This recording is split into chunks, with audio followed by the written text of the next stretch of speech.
बर्तमान जो प्रकार स्वास्थ्य व्यवस्था जो आम निर्वाचन मंडल कथा कहतु कि अन्य अंचल कथा कहतु स्वास्थ्य सेवा निश्चित भाव बहुत व्यतिक्रम रही विधायक हिसाब से मुझे एडमिट करुच्ची पात्रपुर कथा कहतु चिकिटी कथा कहतु गिरिशुला कथा कहतु व्यापक माने अभिज्ञता डाक्तर अभाव रही जहाँ राज्य सरकार ठारे लिखित भाव में विधानसभा चलता समय विभिन्न समय निर्वाचन पूर्व विधायक न हवा पूर्व विधायक हवा कथा ठीक जगह में उठे तो मुझे राज्य सरकार आग्रह रखुची जो प्रकार शिक्षा स्वास्थ्य व्यवस्था जो प्रकार अव्यवस्था देखा देती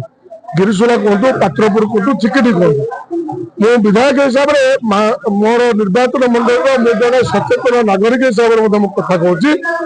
आवश्यक डाक्तर नथिबा जोगु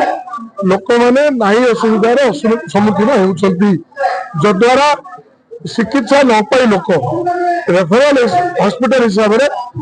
ही तीनटा जाक हॉस्पिटल काम करुछि तो आपण माध्यम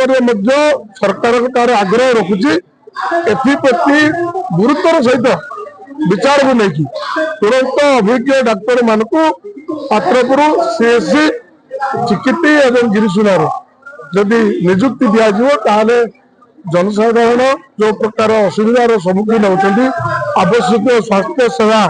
पाई पारना निश्चित भाव में त्राही पाइबे और रेफरल हॉस्पिटल जो एमकेसीसी की जाऊँ पेसेंट से आवश्यक सुविधा पाई पारु ना देखो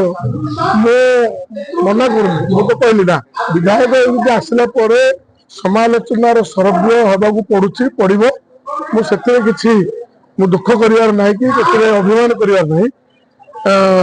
कारण जहाँ लोके असुविधा भोग कर लोके वक्तव्य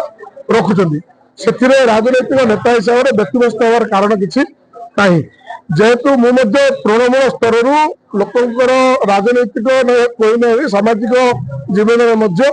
तृणमूल स्तर रही लोकंर सुविधा असुविधा कथा बुझा चेष्टा कर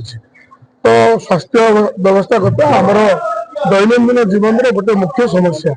जदि स्वास्थ्य सेवा साधारण लोक जब न पाइबे ताल निश्चित भाव में निर्वाचित प्रतिनिधि मान अंगुली निर्देश निश्चित भाव में आसो